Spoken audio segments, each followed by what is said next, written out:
fushat, ti si e percepton këtë gjë?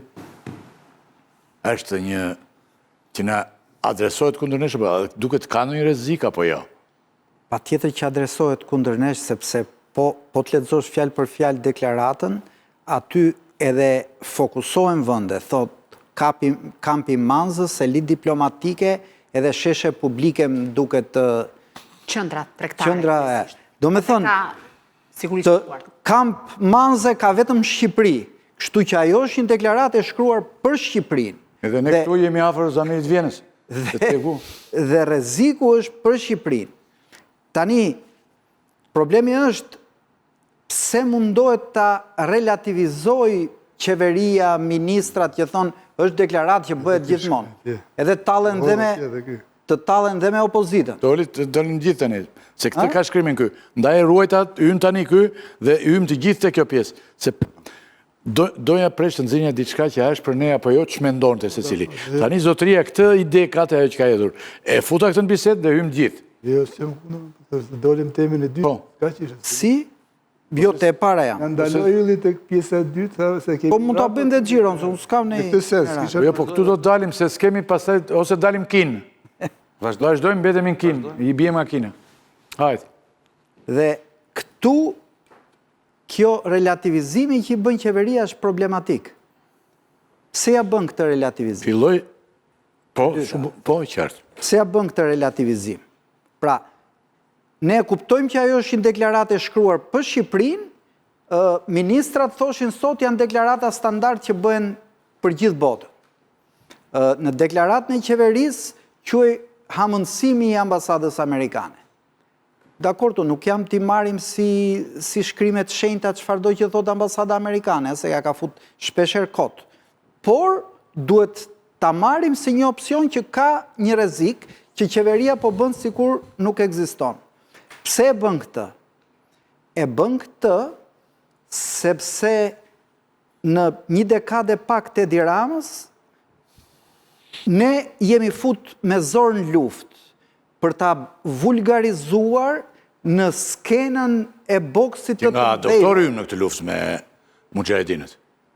Edhe doktori nuk është... Komplet, këta janë me nderë bëllë pirës për ku vjen puna për të dy palët, e tha Marlindi, të dy palët janë në këtë punë. Por, kur të lëpim shumë? Nga 9-10 që mori Rama në raport me doktorin, e deri te po të shofësh intervista e fundit që dha për median franceze Edi Rama, që i binte gjoksit, ne jemi vëndi vetëm që s'kemi marrëdhënie diplomatike me Iranin, ne jemi armiq të Iranit se ne jemi vënd që vim nga diktaturat dhe ne nuk i durojmë dot diktaturat, pastaj jepte një argument që kundërshtonte të parin që ne na dhëm shumë sherri dhe jo stabiliteti lindjes mesme. Pra, ne jemi fut me zorë në këtë luftë dhe unë prandaj them, kjo nuk është lufta jonë. Kur Edi Rama shkon dhe mban fjalime në Keneset që nuk janë në përputhje, besoj unë me sentimentet e shqiptarëve. Kur Edi Rama vihet në frontën e parë kësaj lufte, nuk mban as qëndrime si vendet europiane ku ne duam të aderojmë. Europa ndaj konfliktit në lindjen e mesme. Kryeministri britanik, francez, spanjoll, nuk është lufta jonë. Të gjithë temë, si dakord, s'po flasim për këtë. Këtu dolëm pra.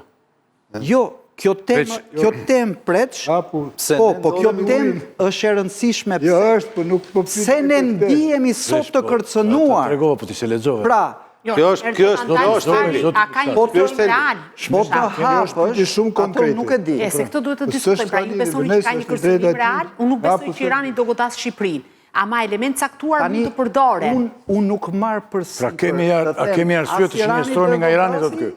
I ke shpallur luftë vite tëra që mban mujahedinët. Nuk kam.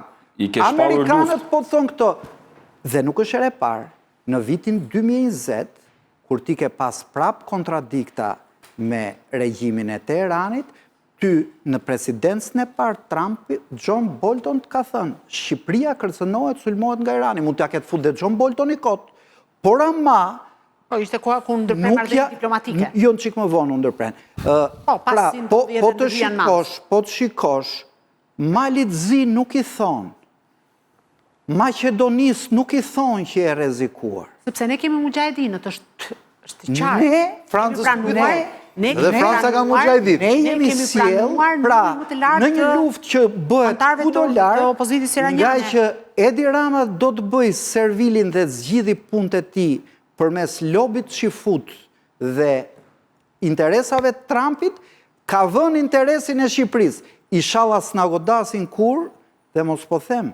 Ndoshta ka njerëz lart në qeveri. Por arsyen për ata që kemi aty, me politikën që kanë kanë të plot preç. Luten që të na godasin. Unë nuk dua ta besoj që ka njerëz lart qeveri që luten që ne të na godasin. Për t'i thënë Trumpit dhe Netanyahu, shisa shumë sakrifikoj unë për ju dhe si do ma ktheni. Pak fjalë që të ikim nga ky moment, se do të kemi zhjellime në ditët që vinë. Unë e thash pak a shumë, po me pak fjalë është kjo. Çdo shqiptar duhet i bëj pyetjen vetes. Në këtë konflikt që është shumë larg nesh, ne duhet jemi pal apo neutral?